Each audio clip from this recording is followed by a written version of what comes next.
Hello everybody, Waffletime here. What is the Pirate Invasion in Terraria? The Pirate Invasion is a hard mode event that could either occur at random, or can occur upon use of a pirate's map, which can be attained really easily from killing enemies in the ocean biome. They're actually really easy to get, especially if you make a small underwater setup like this and let a minion take care of the bulk of the work. This event, unlike that of the Martian Madness event, unfortunately does not have a wide variety of game-changing gear that's going to make you ever more powerful. Instead, consider this event all about the money. There are a couple weapon drops which are fun to play with, but the main drops all go into making fat stacks in your Terraria world. Major cheddar cheese, turbo moolah, extra...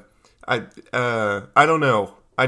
You get the point. Let's start with the enemies in this. There aren't a super wide variety of them, but I'll try and split them up based on what they do. The melee kind of guys are the pirate deckhands, the pirate corsair, and the parrot, who will all run or fly directly at the player in order to inflict contact damage. On the ranged hand, we have the pirate crossbower, who shoots flaming arrows at you. There's the pirate deadeye, with the eye patch, who shoots a small gun at you. And lastly, there's a pirate captain. The pirate captain is honestly the one you actually have to worry about. He's a tank with a ton of health, and he deals a ton of damage. He cycles between using an extremely fast rifle-like weapon, and a cannon which shoots cannonballs which detonate on impact. There is one other mob, however, for this invasion, and that's the Flying Dutchman. It's a giant flying ship equipped with 4 cannons that drops pirates to fight you occasionally. They honestly act pretty dumb, but they are strong, so if you're quick and break all 4 of those cannons with a penetrating weapon, you honestly shouldn't have a problem taking those guys down. Now for the drops. There's the basic costume sets that drop from these guys, and they also drop a ton of golden furniture. You can either sell it or just make cool rooms out of it. Now for the drops that actually matter. There's the coin gun, the lucky coin, discount card, gold ring, the pirate staff, and I guess the cutlass.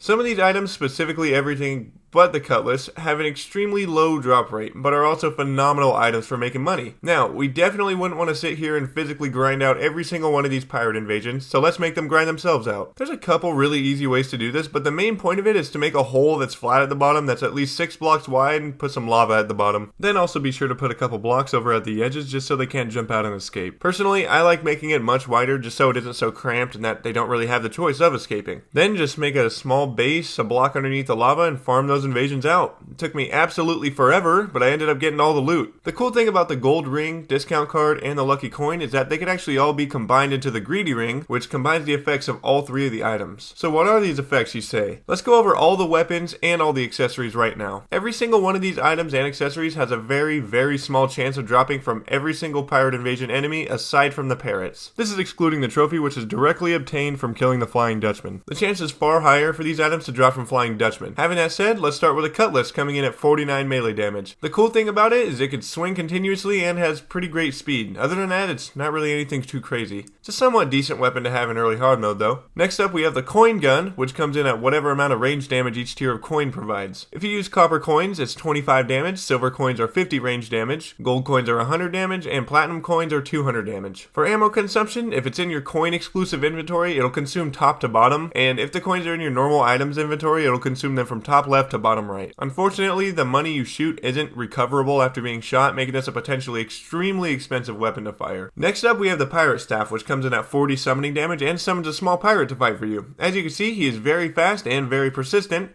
but these aren't his only fantastic feature. He also occasionally takes a fat shit right in front of you, so that's just phenomenal in general, I guess. Lastly, you could get the sick trophy, which you could place down and you could look at it, I guess. Let's move on to the money-making accessories. They all have very interesting aspects in themselves, from saving to making money. The lucky coin makes it to where there's a chance that a shower of coins will drop after hitting an enemy. The gold ring largely increases your pickup range for coins, and lastly, the discount card gives you 20% off all NPCs prices, including reforging, which is absolutely amazing because we all know that could just yank the platinum straight out of your hands. All 3 of these items could be combined into one item, which does all 3 of those things, and it's called the greedy ring. Now, the true money really comes into play whenever you use this equipment on monsters.